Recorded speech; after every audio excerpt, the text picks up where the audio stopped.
Hey, I'd like to welcome you to another episode of the Mission Matters Money Podcast, your source for all things money. My name is Adam Torres. You can follow me on Instagram at AskAdamTorres. Keep up with my book releases, book tour schedule, signings, all that other good stuff. Always love to connect with you there. And as always, if you'd like to apply to become a co-author of one of my upcoming books, just head on over to the website, missionmatters.com, and click on Become an Author to apply. All right, today I have Russell Luce on the line, and he is Senior Partner over at Planning Legacies Financial Group. Russell, welcome to the show. Thank you, man. I appreciate your time today. This is a joy to do this. All right, and I'm excited to get more into what you're doing over at Planning Legacies Financial Group. But before we do that, let's get a little bit further in your background. So how did you get started in your career in business? I've been doing financial services about 27 years now, and I came about it not the normal way. I didn't go to school for it. I fell in 1989, 15 feet, and injured my back, so I was able to do any physical type of work. I was a carpenter at the time. I was going through classes to marry my present bride, and the pastor said, "You ever thought about career doing insurance and investments?" And at that point in time, I started laughing at him and telling him, "I know how I feel about my insurance guy. Get the Garlic Cross out. They're worse than vampires." And he just said, I think you'd be perfect at it. You love people. You love dealing with people, and I think this would be a perfect opportunity for you to make a difference in people's lives." And that's, as they say, how the rest of the story took over. So. Man, that's an amazing story. You're like, so on one hand, you're telling the pastor, wait a minute, I just told you that how I feel about it, and you're saying I'm perfect for it before you had an understanding of what it actually meant. You're like, pastor, come on, man. I feel about them, they're worse. They're terrible. They care only about themselves and how much money they make. And you want me to do that? Man, that's classic. God has a sense of humor. That's the closest thing he ever did to put me in a collar was what I do for a living right now. So. Oh man, I love that. That's a great story, and I think that's also a great transition. So let's get into what you're doing, and how you're helping your clients over at Planning Legacies Financial Group. Tell us a little bit more about the company, please.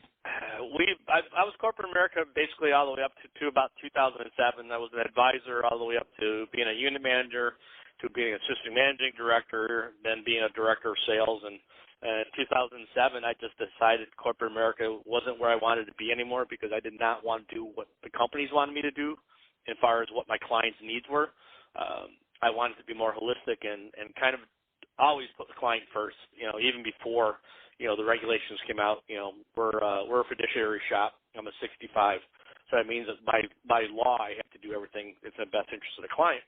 But I've always taken my approach as, clients first, everything else takes care of itself. And that's kind of what we've done at Planning Legacies. We started in 2007. And about a year ago, I brought my partner, Tara Nolan, on.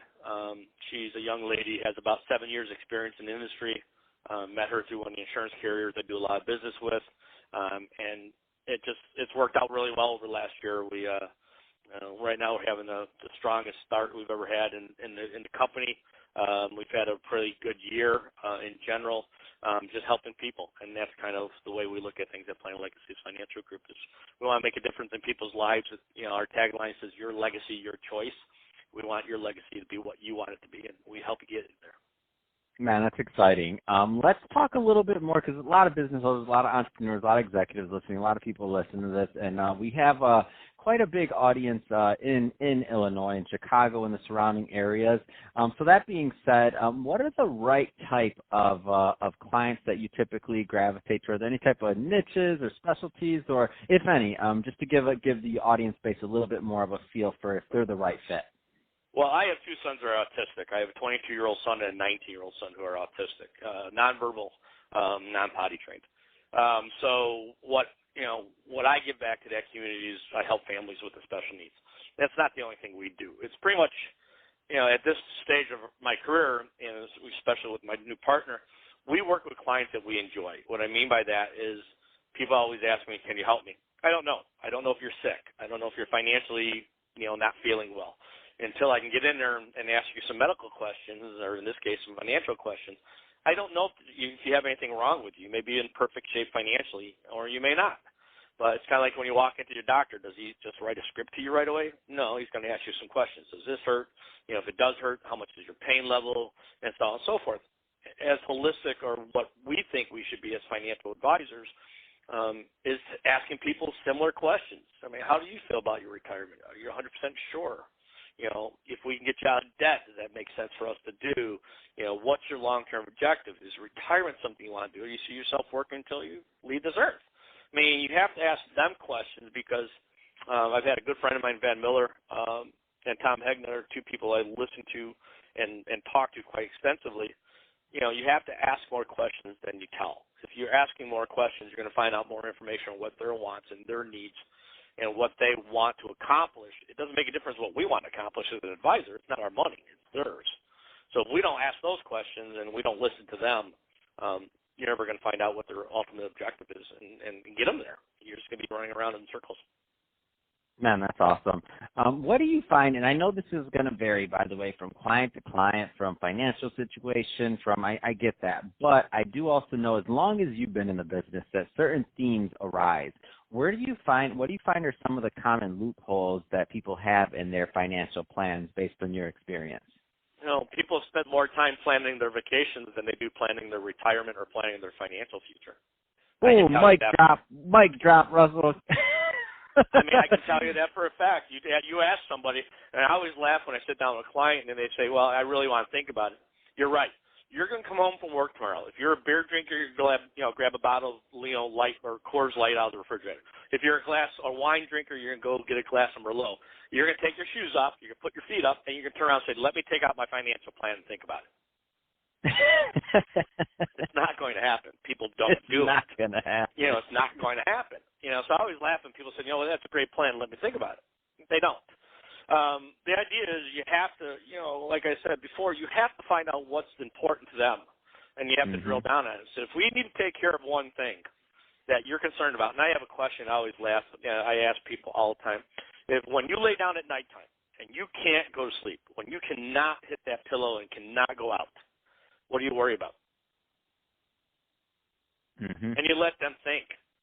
And it's usually money. It's 9 times out of 10 it's going to be, well, I don't know if I have enough for retirement, or I don't know if I have this, or I'm worried about my family. I have a good friend of mine just recently passed away, and his wife is now trying to sell their house.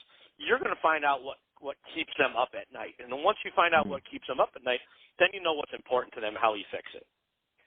The products that we use in our industry are just tools to find and fulfill needs that clients have.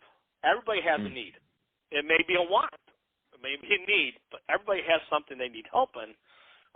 We just have to do what's best for them at all times, and as long as we do that, you'll get them to their goals. It's just they also have to trust you, and they have to be honest with us. It's like when you go to your doctor, if you don't tell him exactly what's wrong, he doesn't know how to prescribe what medication. It's the same thing with us. We don't know if there's a problem. It may mean we just need to tweak the portfolio. It may need to revamp that portfolio. It may be that they need a $3-4 million life insurance policy because something happens to them. Their family has to sell the house, and all the goals and objectives that they wanted go out the window.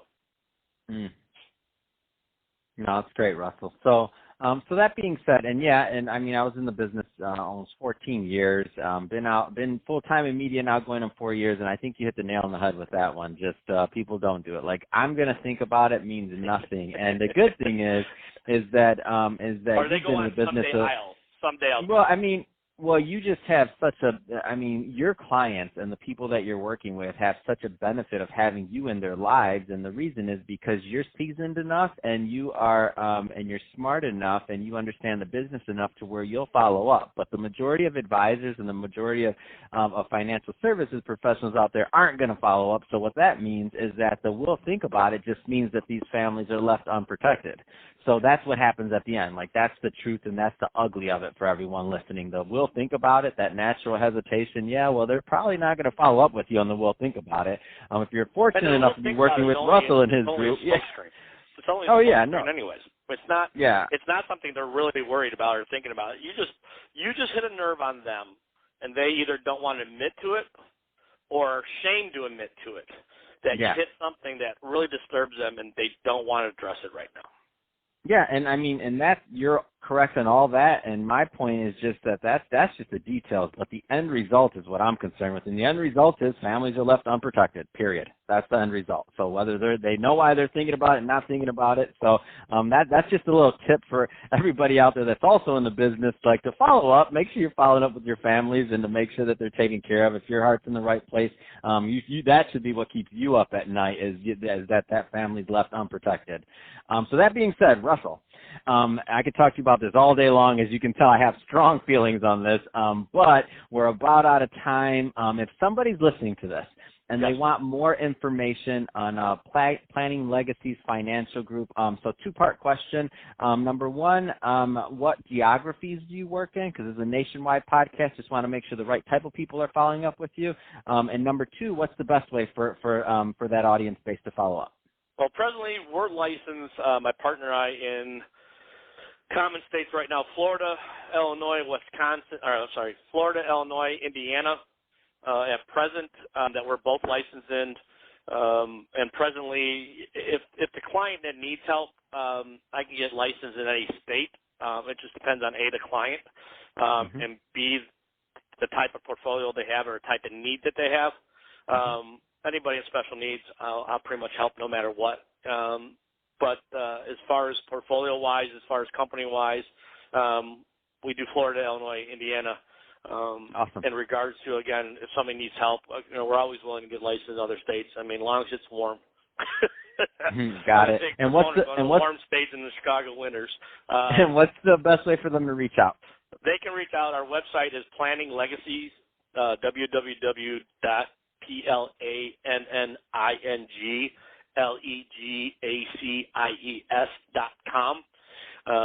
Or they can just type in Russell Luce in the search engine, last name LUCE, and I always tell people be careful. There's a lot of stuff out there, a lot of articles that have been written about us, about myself, and be careful because you get more information than sometimes you really want. Or they call our office, which is 708-981-3152, or my cell number, which is 708-308-7545. Those are usually the best way to reach me is using my cell phone. And then email is it's going to be rluce, RLUCE, @lifemark.com. Perfect. Well, Russell, been great having you on the show today. Great catching up and learning more about what you're doing over at Planning Legacies Financial Group. And to the audience, as always, thank you for tuning in.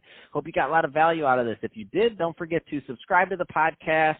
Leave me a review on the Apple iTunes Store. And if you are watching this on our YouTube channel, Mission Matters Money, definitely give us a subscribe there, but also leave us some comments in the comment section. Love to hear what you're working on and what you have going on in your world. Let's keep the conversation going in the YouTube community. And Russell, thanks again for coming on the show.